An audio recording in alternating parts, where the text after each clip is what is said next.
사랑하는 영락교회 지체들에게 주 안에서 평화 인사를 전합니다. 오늘은 2024년 7월 19일 금요일입니다. 오늘의 묵상 본문은 이사야서 21장 1절로 17절까지의 말씀입니다. 오늘 본문 말씀 21장 1절부터의 말씀은 이렇게 시작합니다. 해변 광야에 관한 경고라. 적병이 광야에서 두려운 땅에서 내게 회오리바람같이 몰려왔도다. 우리 20장 6절 어제 말씀에 이어지는 해변 주민에 의해서 해변 광야에 관한 경고라. 21장 1절부터 9절까지의 말씀은 바벨론 멸망에 관한 묵시다. 그리고 오늘 또 두마 11절에는 두마에 관한 경고라. 두마는 에돔을 얘기하는 거죠. 그 다음에 13절부터는 아라비아에 관한 경고라. 말씀의 묵시 경고가 계속 땅에 임하고 있습니다. 그들의 운명을 몸으로 느끼는 그런 그 이사야의 말씀의 경고인데, 이 모든 말씀은 우리 여러 번 나누지만 무슨 듣지도 않는데 바벨론이나 두마한테 뭘 경고하겠어요? 아라비아한테 뭘 경고하겠습니까? 이 모든 경고의 의미는 예루살렘을 향한 경고죠. 유다를 향한 경고입니다. 너희들 잘 들어야 돼, 이런 말씀이죠. 이 말씀은 이사야를 통해서 왔는데 본질적으로는 주님께 돌이켜야 된다, 그리고 성전을 회복시켜야 된다 라고 하는 말씀이지만, 동시에 또 현상적으로는 임박한 패망, 그것으로부터 살 길을 열어주시는 주님의 말씀이기도 한 겁니다. 그것은 직접적으로 이제 그 아하스 시대에 이 유다가, 예루살렘이 이제 그 아수르 동맹에 가담하려고 하는 그 중심 인물이 이제 우리 22장에 가면 다음 주에 나누게 되겠죠. 그 셈나죠. 그 국고를 맡고 왕궁을 맡은 자 셈나에게 이르기를 하는 22장 15절에 나오는 말씀처럼 셈나가 중심 인물입니다. 셈나는 뭐 우시아, 아하스, 히스기야 때에 걸쳐서 완전히 그 예루살렘을 쥐락펴락했던 그런 그 뭔가 이 권세가죠. 가장 정치적인 중심 인물입니다. 셈나가 뭐 굉장히 출중한 인물이었다, 그렇겠죠. 그러니까 당연히 요즘으로 하면 이제 뭐 그런 왕정 국가의 뭐 영국 같은 나라의 총리 같은 겁니다. 그래서 이 정말 이 바람 앞에 촛불 같은 예루살렘과 유다의 운명을 걸고 살 길을 찾고 있는 거죠.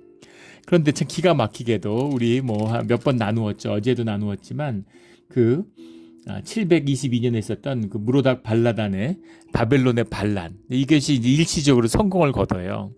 그러니까 그게 이제 모든 이 많은 혼란의 시작이죠. 아수르가 계속 셌으면 괴롭고 힘들고 끊임없이 공나무에 지쳤겠지만 뭐 그래도 그럭저럭 살았겠죠. 그런데 바벨론이 반기를 들었는데 순간적으로 성공하는 걸 보여줍니다. 물론 이 성공에는 오늘 말씀에 나오는 엘람과 메대가 도왔기 때문이죠. 함께 도왔습니다. 그런데 문제는 이것이 결국은 진압이 돼요. 이 진압이 될 뿐만 아니라 그 여파로 이제 아스도 동맹이라고 하는 밧아수르의 동맹이 모두 이제 와해되고 그 나라들이 모두 이제 깨지게 되는 거죠. 그 와중에 그 수리아와 북이스라엘은 완전히 멸망의 길로 가게 되고, 뭐 에돔은 이때 망하는 건 아니지만 결국 에돔, 암몬 이런 나라들이 모두 이제 재앙적인 결과를 맞게 되는 겁니다. 이 나라들은 이제 이 동맹이 와해된 다음에 심지어 엘람과 메대도 그 바벨론의 반란을 도왔다가 엘람이 멸망당하죠. 당장은 아니고 몇십 년 있다 망하게 되지만 결국 수도 수사가 점령되면서 이제 완전히 무너지게 되면 바사라고 나오는 페르시아죠. 엘람이 무너지고, 메대는 이건 산악 그 쪽에서는 유목민족이기 때문에 뭐 망하고 말 게 없죠. 어려워지면 그냥 자기네 살던 대로 도망가면 되는 거예요. 뭐 흉노족, 월지족, 뭐 몽고족, 선비족, 뭐 여진족, 이제 이런 나라들이, 이런 민족들이 오랜 세월 동안 살아남았던 게, 그런 민족들이라는 게 특별히 뭐 국가를 이루고 성읍을 이루고 사는 민족들이 아니니까 유목민족이잖아요. 그러니까 새가 있으면 만리장성을 넘어서 중국을 털러 오는 겁니다. 다 털어요. 그러다가 이제 그 국력이 회복되고 군대가 조직돼서 전쟁을 해서 안 될 것 같다, 그럼 다 도망가는 겁니다. 몽골족 같은 나라도 그 힘이죠. 막 뭉치도 공격하다가 힘이 안 돼. 그러면은 다 거미 때 흩어지듯이 다 뿔뿔이 흩어져 도망가는 거예요. 그럼 며칠 길 떨어져 있는 초원에 다시 모이면 되니까. 이런 것처럼 이제 메대는 그렇게 큰 피해를 입지 않지만 엘람 같은 나라는 이제 멸망을 경험하게 되죠. 그래서 이제 혹독한 그래서 이 보통 21장에 나오는 이 경고의 메시지는 22장부터 이어지는 셈나에 대한 경고다. 잘못된 오판을 하고 있는 인간의 지혜에 기대고 있는 예루살렘에 대한 경고다 이런 거죠. 그런데 여기서 우왕좌왕했습니다. 이 아스돗 동맹이 와해되면서 암몬, 모압 이런 나라들은 에돔 이런 나라들은 완전히 쫙 엎드려요. 그 와중에 에스글론 이런 나라들은 이제 멸망하게 되죠. 바로 아수르한테 다시 형님 우리가 잠깐 어떻게 됐나 봅니다. 이러고 다시 무릎 꿇고 조공하고 다시 옛날로 돌이켜요. 근데 여기서 이스라엘은 우물쭈물하는 겁니다. 우물쭈물해요. 반 아수르에 가입한 것도 아닌데 그렇다고 처음에는 아수르하고 손잡아보려고 하니까 아수르가 또 그것도 받아주지 않아요. 이러지도 저러지도 못하는 처지에서 우물쭈물하다가 사네립의 침략을 맞게 되는 거죠. 사실은 돌아가는 일의 순서로만 보면 마치 엘람처럼 마치 에스글론처럼 마치 수리아처럼 완전히 예루살렘과 유다가 망해야 되는 거죠. 뭐 말이 유다지 유다도 완전히 초토화되고 그 사네립의 침략에 대한 기록이 지금도 비문으로 남아있죠. 그 사네립의 비문이 대영제국 박물관에 가면 그대로 남아있습니다. 거기 보면 뭐 유대의 포로들을 끌어간 이야기들, 성읍을 점령한 이야기들 이런 게 쭉 기록이 돼 있어요. 유다도 초토화되고 사실 남은 건 예루살렘밖에 없는 겁니다. 그런 그 절체절명의 위기, 이제 그런 위기에서 어쩔 줄 모르고 있는 그런 예루살렘과 이제 셈나에 대한 경고다라는 거죠. 이때는 아직은 메대와 엘람이 쓰러지기 전인데 엘람도 메다도 쓰러지고 바벨론도 쓰러진다 이런 얘기입니다. 그래서 이 비밀, 이 역사의 섭리 뒤에는 이 아수르를 들어서 쓰시는 아수르를 치는 막대기로 들어 쓰시는 주님의 뜻이 함께하고 있다는 거죠. 그래서 누구도 지금은 아수르를 상대할 수 없는 겁니다. 주님이 아수르를 버리고 다시 메대를 들어 쓰실 때 되니까 페르시아가 다시 일어나잖아요. 그걸로 또 바벨론을 쓰러뜨려 바벨론 들어서 아수르를 벌하고 메대와 바사를 들어서 또 바벨론을 벌하고 이런 주님의 역사의 섭리가 있는 것이죠. 3절에 이러므로 나의 요통이 심하여 해산이 임박한 여인의 고통 같은 고통이 나를 엄습함으로 내가 괴로워서 듣지 못하며 놀라서 보지 못하도다. 이런 이사야의 고통이라고 하는 것은 물론 지금 메대나 뭐 엘람이나 바벨론의 고통을 이야기하는 게 아니겠지. 물론 그들도 고통스럽겠지만 그러나 이 고통이라는 건 지금 태풍이 불어오고 있는데 촛불처럼 떨고 있는 그런 예루살렘을 향한 이사야의 아픔을 이야기하고 있는 거죠. 4절에 내 마음이 어지럽고 두려움이 나를 놀라게 하여 희망의 서광이 변하여 내게 떨림이 되도다. 뭔가 이제 아수르 망하네 이러고 뭔가 좋은가 했는데 그게 아니구나. 더 큰 게 오는구나 이런 거죠. 그들이 5절에 식탁을 베풀고 파수꾼을 세우고 먹고 마시도다. 너희 고관들아 일어나 방패에 기름을 바를지어다. 전쟁이 다가오고 있다. 이제 그런 이야기죠. 7절에 마병대가 쌍쌍이 오는 것과 나귀떼가 낙타떼를 보거든 나귀떼와 낙타떼를 보거든 귀 기울여 자세히 들으라 하셨더니 8절에 파수꾼이 사자같이 부르짖기를 주여 내가 낮에 늘 망대에 서 있었고 밤에 새도록 파수한 곳에 있었더니 보소서 마병대가 쌍쌍이 오나이다 하니 재앙이 다가오는 것이죠. 그가 대답하여 이르시되 함락되었도다 함락되었도다 바벨론이여 그들이 조각한 신상들이 다 부서져 땅에 떨어졌도다 하시도다 무너졌도다 라고 하는 바벨론의 이제 그 패망을 예고하고 있는 거죠. 이 바벨론은 뒤에 이제 메대 바사에게 망하는 바벨론이 아니라 지금 아수르의 밑에 봉신 국가로 있다가 반란을 일으킨 바벨론을 이야기하는 겁니다. 이 바벨론이 결국 무너지게 된다. 근데 또 계시적인 넓은 의미에서 본다면 바벨론이 세상의 상징이고 뭐 아수르나 페르시아나 로마나 다 바벨론이라고 얘기하잖아요. 세상의 상징적인 의미가 있기 때문에 세상의 권세가 아무리 커 보여도 세상 권세는 잠깐이야. 잠깐 반짝하는 거야. 그런 거죠. 그게 전부 사라져버린다. 이런 얘기입니다. 11절에 두마에 관한 경고라.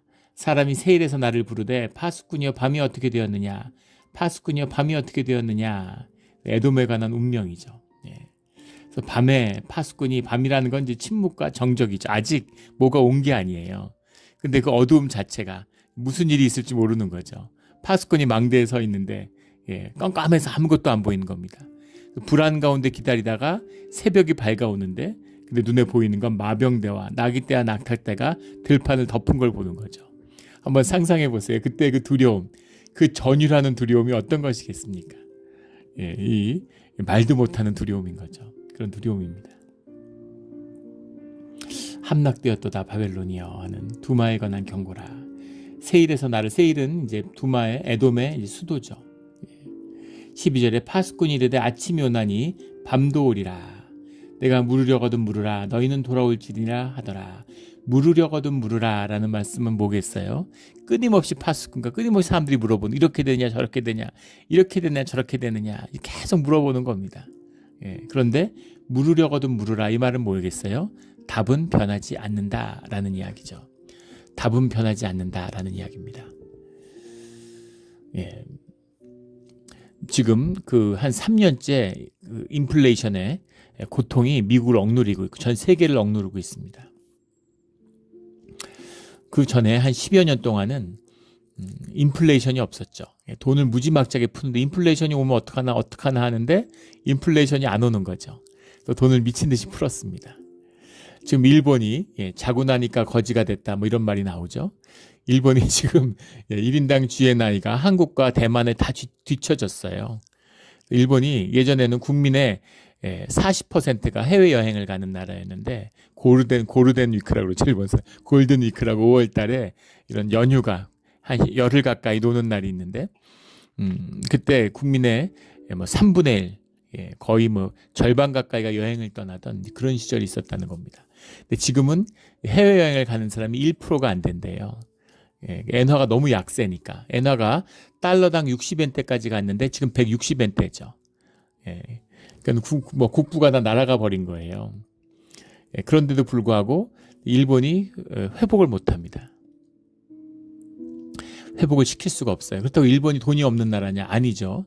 일본이 세계 최대 채권 국가입니다. 해외에 빌려준 돈이 많아요. 근데 그 돈의 대부분을 전부 다 미국의 국채로 들고 있죠. 그래서 일본이 엔화 약세를 막으려고 미국 국채를 팔면 미국이 흔들흔들하죠. 그러니까 일본이 조금만 개입하려고 그러면 미국의 재무장관이 경고하고 환율 조작 의심국으로 일본을 올려놨어요. 일본이 좀 이러지도 못하고 저러지도 못하고 이제 죽을 맛이죠. 근데 근본적으로는 뭐냐면 일본이 그 불황을 탈출하려고 지난 30년간의 불황을 탈출하려고 돈을 너무 많이 찍어낸 겁니다. 일본이 돈 찍어낸 양이 거의 미국에 필적한다 그러죠. 미국의 한 6분의 1 정도밖에 안 됩니다. 일본이 한때는 미국의 GDP의 3분의 2까지 따라 붙었죠. 근데 주저앉아서 지금은 GDP가 미국 GDP의 6분의 1밖에 안 됩니다. 그런데 돈을 비슷하게 찍어냈으니까 사실은 아직 망하지 않은 게 신기한 정도죠. 미국도 마찬가지로 돈을 무지막지하게 찍어냈죠. 2009년 금융위기 이전보다 한 10배 가까운 돈을 찍었다는 거 아니에요? 그래서 반드시 인플레이션이 올 수밖에 없었던 거죠. 지금 환율 5.25%인데 세계가 죽는다고 아우성이잖아요. 지금 인플레이션이 잡히지 않고 고용은 최고조인데 그런데 왜 그럴까요? 아직도 돈을 풀기 때문입니다. 고금리를 유지하면서도 계속 정부가 FRB가 돈을 풀진 않지만 미국의 재무부가 채권을 찍어서 돈을 자산시장을 계속 지탱하고 있죠. 뭐 대선 때문이다, 뭐 아니다, 뭐 여러 말이 있지만 대선 이후에는 미국에 큰 재앙적인 경제 공황이 올 거다, 뭐 이런 얘기들이 많습니다. 아주 그 가혹한 인플레이션이 여기 다음 대통령이 누가 되든 정권이 바뀌면 돈을 찍어내는 걸 중단하고 가혹한 구조조정을 하고 정부가 허리를 이렇게 조일까요? 절대 그렇지 않겠죠. 4년 정권인데 아마 돈을 또 막 풀 겁니다. 그래서 돈은 계속 오르고 부자들은 막 좋아하겠죠. 세금도 깎아주고. 하지만 가난한 사람들은 죽어날 거예요. 말할 수 없는 고통의 시간이 올 겁니다. 인플레이션이 잡힐까? 안 잡히죠. 예, 지난 인플레이션 오기 전 10년 동안 인플레이션 올 건가 말 건가 해서 경제학자들이 수많은 논의를 했어요. 지금도 기억합니다. 36년 전에 처음 대학을 입학해서 배웠던 경제학 원론 시간에 배웠던 이야기, 교과서에 나오는 이야기입니다. 인플레이션은 언제 어디서나 화폐적 현상이다. 지금도 기억하죠. 돈 찍어내면 인플레이션 온다, 이 얘기입니다. 변하지 않는 원칙이죠. 근데 돈을 찍어내는데 인플레이션 오느냐 안 오느냐 계속 물어보고 끊임없이 논쟁을 해요.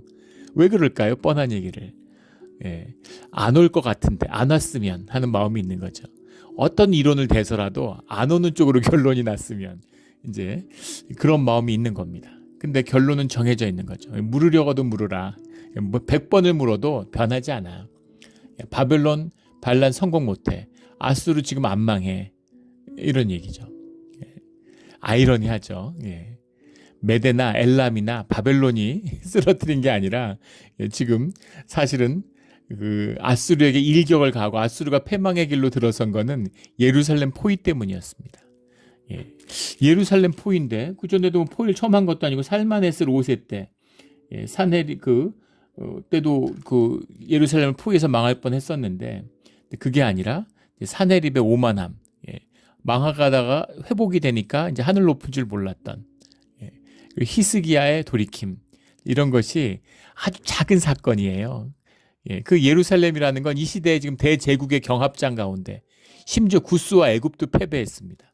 구스와 애굽과 바벨론과 엘람과 메대가 한 번 아수르에 도전할 수 있는 나라들이 한번 해볼 만한 나라들은 다 망한 겁니다. 아무도 이제 못 건드려. 아수르는 영원히 안 망할 것 같아. 어이없게도 예루살렘 포위했다가 주님을 모욕했다가 아수르가 패망의 길로 접어들게 되는 거죠. 그 얘기예요. 그런 겁니다. 뜻밖의 현상적으로 보면 아주 작아 보이는 아무것도 아닌 것에서 새로운 역사가 시작되는 거죠. 이게 주님이 하시는 일입니다. 로마 제국을 초대교회가 뒤집었어요. 그 초대교회를 뒤집은 교회들, 그 사람들 다 합쳐봐야 몇백 명 안 된다는 거죠. 불과 20-30명이 다락방에 모여서 예배하고 지하 하수도에 모여서 예배하던 주로 노예들, 주로 이방인들, 주로 여성들, 이런 가장 사회에 힘없고 연약한 자들이 서로 공동체와 가족이 되어서 아끼며 살아가는, 로마를 대항하겠다, 로마를 무너뜨리겠다는 생각도 없었습니다. 근데 그들이 한 마음이 돼서 교회를 이루니까 로마가 무너지는 겁니다. 로마의 우상이 쓰러져요. 이런 것이 하나님이 만들어 가시는 역사다라는 거죠. 이 말씀을 우리에게 들려주고 싶으신 거죠. 이걸 이루어야 되는 겁니다.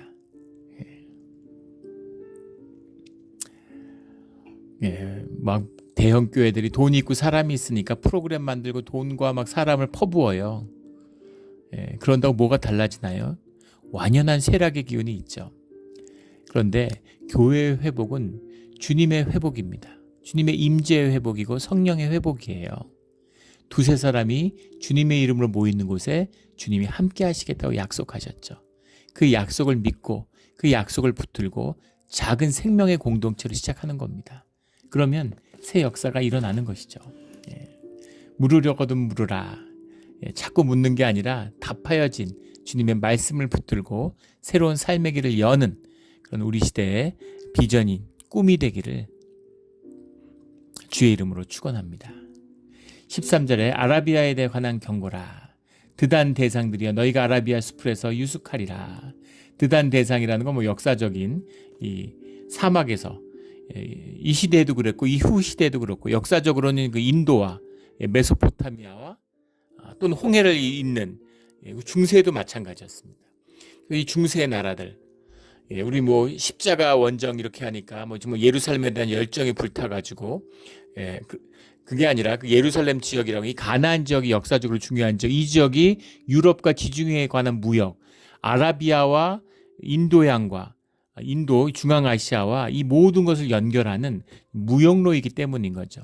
그래서 그 무역로에서 힘을 차지하면 솔로몬 같이 되는 겁니다. 막대한 부를 누리는 거예요. 그걸 중개하는 사람들이 이제 아라비아죠. 그래서 아라비아도 늘 중요한 겁니다. 누군가 사막에다 물건을 싣고서 그 사막을 건너서 그게 지금의 이제 아랍에미레이트 지역으로 가거나 예. 또는 역사적으로 뭐 아라비아 40인도동 나오는 예멘 지역으로 홍해 쪽으로 해서 가든가 거기까지 물건을 하면 거기서 배를 태워서 이제 인도 이런 데로 가는 거죠. 또 인도 같은 데서 향신료 같은 걸 싣고 보석을 싣고 또 오고 이런 무역들을 하는 겁니다. 예, 그 드단의 대상들인데 수풀에서 유숙하리라. 수풀에서 유숙한다는 게 무슨 말이겠습니까? 예, 길로 못 다니는 거죠. 예, 길이 있는데 길로 못 다녀요. 예, 몰래 몰래 수풀로 다녀야 되고 수풀에서 자야 되는 겁니다. 예, 그런 시대, 예, 그렇게 몰락하게 된다. 그러니까 사는 길이 있잖아요.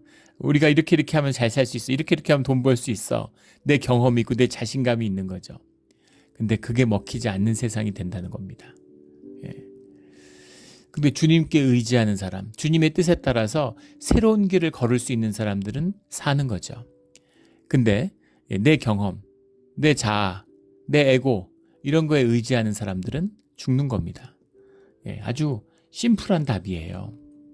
예, 어느 시대나 통하는 섭리적인 말씀이죠. 그런 어둠이 닥쳐온다 이런 얘기입니다. 대마 땅의 주민들아 물을 가져다가 목마른 자들에게 주고 떡을 가지고 도피하는 자를 영접하라. 이 말씀도 의미심장하죠. 대마라는 건 이제 아라비아의 북부지대인데, 예. 근데 환란을 당하는 지역마다 주시는 말씀이죠. 목마른 자에게 주고 떡을 가지고 도피하는 자를 영접하라. 예. 그런 자들 우리 전에 또 이 비슷한 이런 그 말씀, 그 이스라엘과 수리아에 준 말씀을 통해서 우리 그때 그 스위스 종교개혁 이후에 프랑스 난민을 받아들인 얘기 나눴잖아요. 예, 어려움과 고난의 길. 현상적으로 보면 난민을 쫓아내야 돼.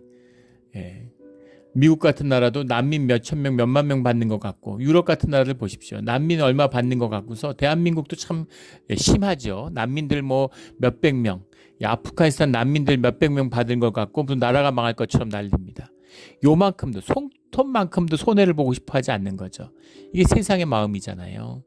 예, 인색하기 짝이 없고 이익이 된다 그러면 막 미친 것처럼 달려들고 손해날 것 같으면은 눈길도 안 주는. 그런데 사실은 그 반대인 거죠. 예. 목마른 자에게 물을 주고 도피하는 자에게 떡으로 영접하는 것, 그것이 살 길이다라는 것입니다. 그것이 주님이 함께하는 길이고, 그러니까 이 어려움을 당한 사람들, 그런 분들을 귀하게 대접할 수 있는 것, 이게 주님이 축복을 향한 초청이에요. 그런 초청에는 감사함으로 은혜로 임해야 되는 겁니다.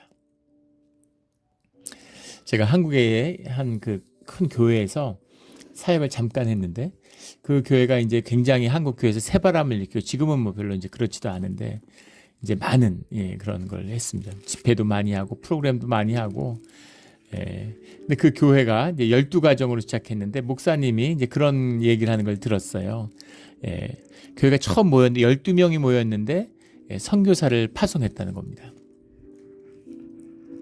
그러면서 이제 1000가정을 파송하는 교회가 되게 해달라고 기도했대요. 그때 한국의 모든 교회가 파송한 80년대 초에 모든 교회가 파송한 선교사가 100명이 안 되던 시절인데 100가정이. 근데 그 한 교회에서 12명이 모였는데 1000가정을 파송하는 교회가 되게 해달라. 이걸 품었다는 겁니다. 첫 예배에 한 가정을 파송했대요. 그랬는데 그러고서 한 30년 지났는데 그 교회에서만 지금부터 한 20년 전이죠. 근데 그때 이미 700가정을 파송했다고 그러시더라고요. 그러면서 10,000가정 파송하게 해달라고 그럴 걸 좀 있으면 1000가정 될 것 같다는 거예요. 그래서 그 교회에 그걸 뭔가 있겠지. 뭐가 있을까? 근데 사실은 아무것도 없는 뭐가 있겠습니까? 특별한 게 아무것도 없어요. 교회가 교회지 뭐 특별할 게 뭐가 있겠습니까?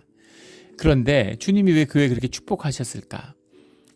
그 교회에 선교하는 하나님의 일을 이 목마른 자에게 물을 나눠주고 작은 자 하나를 영접하는 것이 주님을 영접하는 것이라고 하는 그 마음이 있는 거죠.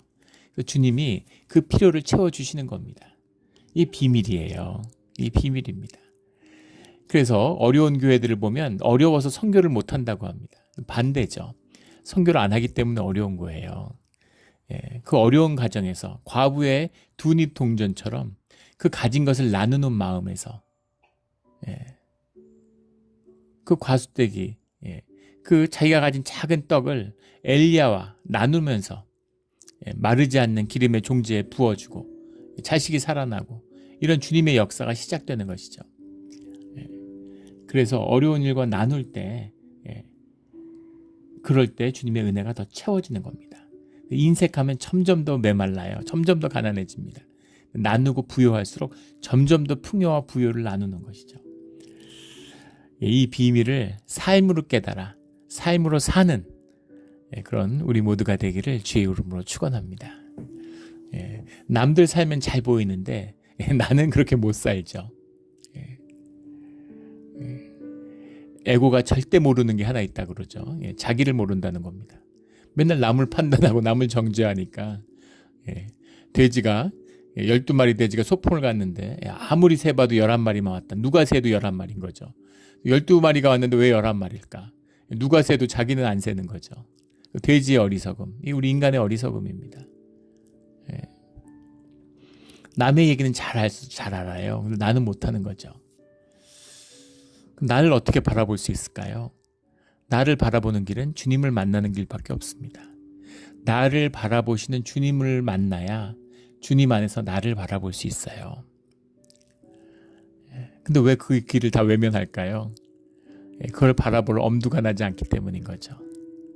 나는 멋있고 나는 자랑스럽고 나는 그럴듯하고 나는 잘났고 나는 똑똑하고 나는 반듯하고 항상 날 속이며 살았는데 나는 부족하고 나는 연약하고 나는 보잘것없고 이걸 받아들일 수 있겠습니까? 그걸 받아들이면 끝인데 연약하고 부족하면 짓밟히는데 항상 짓밟히며 살았는데 나 짓밟지마 나 괜찮고 힘있고 능력 있어 이러고 평생 살았잖아요.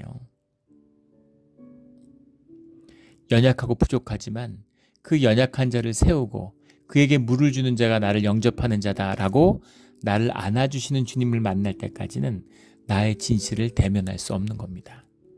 이게 주님의 비밀이죠. 주님이 무슨 예루살렘에게 땅에서 무슨 영광 취하고 제국대라고 뭐 그러신 게 아니잖아요. 근데 이스라엘은 그게 하고 싶은 거죠. 그게 하고 싶은 거죠. 돈 가지고 권세 가지고 떵떵거리고 싶은 거죠. 그러려면 로마나 바벨론을 세우지 왜 이 가장 보잘것없는 예루살렘을 불렀겠어요. 주님의 인도하시는 그 길, 연약함의 비밀을 만나야 되는 것이죠. 16절에 주께서 이같이 내게 이르시되 품꾼에 정한 기한같이 1년 내에 게달의 영광이 다 쇠멸하리니. 게달이라는 건 우리 창세기 25장에 나오는 이스마엘의 둘째 아들의 이름이죠. 그래서 게달 그러면 이제 야고바 이러면은 이스라엘을 지칭하는 것처럼 게달아 이러면은 이제 아라비아의 민족을 이야기하는 겁니다. 품꾼에 정한 기한같이 품꾼이 일을 했으면 정한 기한이 있겠죠. 그날에 셈을 쳐줘야 되는 거. 이거는 품꾼이 가만히 있겠어요?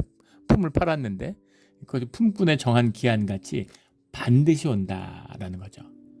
반드시 온다. 재앙이 아라비아에도 두마에도 누구에게도 피할 수 없는 바빌론에게도 엘람에게도 메대에게도 찾아온다라는 겁니다.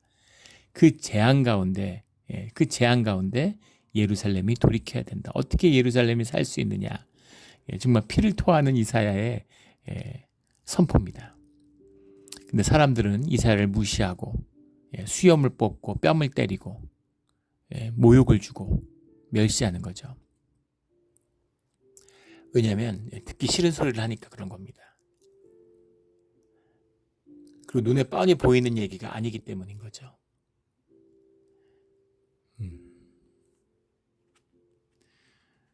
오늘날도 마찬가지죠. 세상에 어떤 일이 벌어져도 돈만 있으면 살 것 같아요. 세상이 무너지면 제일 먼저 무너지는 게 돈입니다. 아무짝에도 쓸모가 없어요. 우리 여러 번 나누었죠. 예전에 그 콜롬비아에 마약왕이 있었잖아요. 그 코케인 그 카르텔에 그날 수배를 받아가지고 한때 그 콜롬비아의 GDP보다 많은 돈을 벌어들이고 세계 최고의 갑부였다는 거죠. 80년대 한국의 무역액, 한국 GDP보다 많은 돈을 벌어들였다는 거 아니에요? 마약 제국을 이뤘는데 그런데 이제 너무 그게 지나치다 보니까 미국의 이제 마약 단속국하고 충돌하게 되는 거죠. 마약 단속국의 추적을 피해가지고 도망하다가 산속에 숨어 있는데 곳곳에다가 이제 돈을 숨겨놨는데 그 돈을 하루에 한 6, 7천만 불씩 태웠다는 거잖아요. 예. 추위에 발발발 떨면서 돈을 태우면서 종이니까 이제 태우면 그래도 좀 열량이 있죠. 아무짝에도 돈을 산더미 같이 쌓아놓고서 그걸 추위에 벌벌 떨면서 그게 얼마나 타겠어요. 조금씩 태우면서 이제 추위에 견디는 거죠. 그나마 콜롬비아니까 그 정도 때워도 사는 거지. 다른 데 같았으면 얼어 죽었겠죠. 그런 거죠.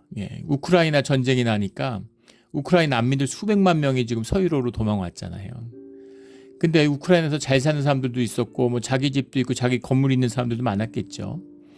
그런데 다 똑같은 난민입니다. 돈 갖고 나올 수 있나요? 금 갖고 나올 수 있겠습니까? 땅이나 건물을 말할 것도 없죠. 그런 거예요. 다 세상 권세에 묶여 있는 거죠. 미국이 망하면 달러는 하루아침에 아무짝에도 쓸모없는 거죠. 그런 겁니다. 돈이 지켜주겠지, 뭐 관계가 지켜주겠지, 무슨 내가 가진 무슨 권세가 날 지켜주겠지, 뭐가 날 지켜주겠지. 그런데 이사야의 말씀은 분명한 거죠. 오늘 물으려거든 물으라. 그게 날 지켜줄 수 있을까요? 아무것도 널 못 지켜. 종말적인 재앙이 다가온다, 이 말씀입니다. 여기서 살아나는 길, 이것을 피하는 길은 돌이키는 길밖에 없어. 그 말씀을 전하고 있는 거죠. 우리 이 말씀을 받아서 돌이키는, 이 모든 재앙에서 어둠 가운데 돌이키는 그런 우리 믿음의 자녀들이 되기를 예수 그리스도 이름으로 축원합니다. 아멘. 기도드리겠습니다. 하나님 아버지 감사합니다. 우리가 현상으로 살고 육으로 살아서 십자가가 수치고 저주로 느껴집니다. 교리적으로 아니라는 걸 수도 없이 되뇌었지만 사실은 두렵고 피하려는 마음이 있습니다. 오직 주님을 만날 때만이, 주님 안에서 눈이 뜨여질 때만이, 주님 안에서 심령이 열릴 때만이 그 모든 저주와 수치가 축복의 문임을, 주님의 천국으로 가는 좁은 문임을 만나게 되는 그 비밀을 우리로 하여금 깨닫게 하시고 말씀하여 주시고 초청하여 주시니 감사합니다. 성경 전체가 주님의 구원을 받는 작은 자들, 남은 자들의 이야기라는 것을 저희가 압니다. 저희가 부족하지만, 저희가 연약하지만 주님의 긍휼을 힘입어 주님의 은혜를 붙들고 좁은 문을 지나는, 구원을 받는 주님의 구속된 그런 자녀가 되기를 소원합니다. 주님 함께하여 주시옵소서. 감사하며 예수 그리스도 이름으로 기도드렸습니다. 아멘.